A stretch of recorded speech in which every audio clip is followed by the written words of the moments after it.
Hello friends, good morning. কেমন আছো তোমরা সবাই? আশা করি ভালো আছো। আমি কিন্তু মোটামুটি আছি, কারণ আমার ছেলেটার শরীরটা একদম ভালো নেই। হঠাৎ করে শরীরটা খারাপ হওয়াতে আগের দিন আমি তোমাদেরকে কোনোরকম কোনো ব্লগ ভিডিও পোস্ট করতে পারিনি। তো আজকে থেকে আমি আবার ব্লগ ভিডিও পোস্ট করব। তো তোমরা সবাই কিন্তু দেখো, কেউ স্কিপ করো না। আমি আর পুকুনি এখানে এসেছি আমার বাবার বাড়িতে ওকে ডাক্তার দেখাতে। আর তোমরা তো জানোই আমি ডাক্তার দেখানো হলেই বাবার বাড়িতে আসি। আর এই যে পুকুন, পাপা হাই করে দাও প্লিজ, হাই করে দাও। তো দেখতেই পাচ্ছ ওর মুখ চোখ পুরো শুকিয়ে গেছে। তো আজকে থেকে আবার প্রতিদিন ভিডিও আসবে। তোমরা কিন্তু সবাই আমার ভিডিও দেখো, সবাই আমার পাশে থেকো। তো আর 2-3 দিন আমি এখানেই থাকবো। এখন এখানকার আমি কেমন করে দিনগুলো কাটাই মায়ের সাথে বাবার সাথে, তো সেগুলো তোমাদের সাথে শেয়ার করব। আশা করি সব ভিডিও তোমাদের খুব ভালো লাগবে। অবশ্যই কিন্তু সবাই পুরো ভিডিও দেখো, কেউ স্কিপ করো না।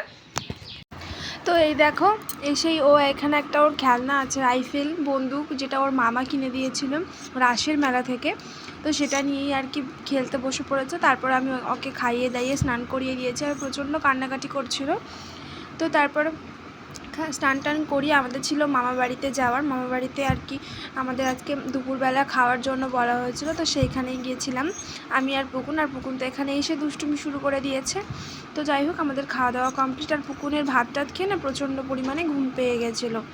তো এই জন্যই আর কি ও দেখতেই পাচ্ছ মুখটা কীরকম করে খুব কান্নাকাটি করছিল, তাই তাড়াতাড়ি করে আবার বেরিয়ে পড়লাম বাড়ি যাব বলে। তো দেখো বিকেল হয়ে গেছে, আর ছেলের তো বিকেলবেলা একটু ঘোরা অভ্যাস।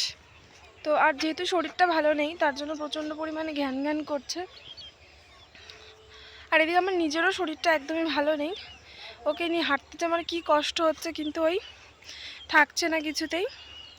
আর মাও একটু ব্যস্ত, তার জন্য আর কি আমি একটু মাঠে নিয়ে আসলাম। আমাদের বাড়ির সামনেই মাঠ, তো আমারও একটু হাঁটা হবে আর কি।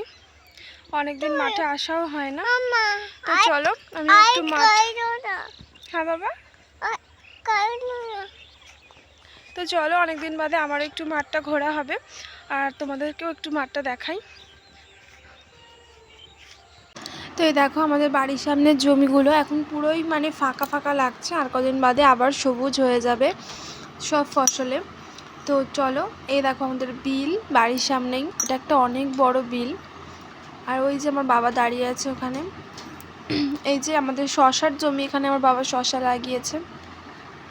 তো এই যে আমার পুকুন তো দাদা ছাড়া কিচ্ছু বোঝে না, দাদাকে যেই দেখতে পেয়েছে অমনি দাদার কোলে চলে গেছে। আর এই যে বাড়ি চলে এসেছে। আর এই দেখো আমাদের কত ফসল উঠেছে, পেঁয়াজ রসুন এগুলো সব আমাদের চাষের আর কি। আর পুকুন এগুলোর মধ্যে দুষ্টুমি শুরু করে দিয়েছে, আর ওগুলো সবাই মানে কাটছেও, কেটে আর কি বিক্রি করা হবে। আর এইদিকে দেখো পুকুন রাত্রেবেলা বায়না, ও দাদার কাছ থেকে ছাড়া কিছুতেই খাবে না। আমি ভাত মাখিয়েছি, খাবে না।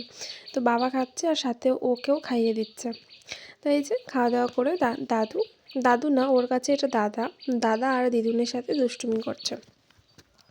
তো যাই হোক, আজকের ভিডিওটা আমি এই পর্যন্তই রাখলাম। তোমরা সবাই খুব ভালো থেকো, সুস্থ থেকো।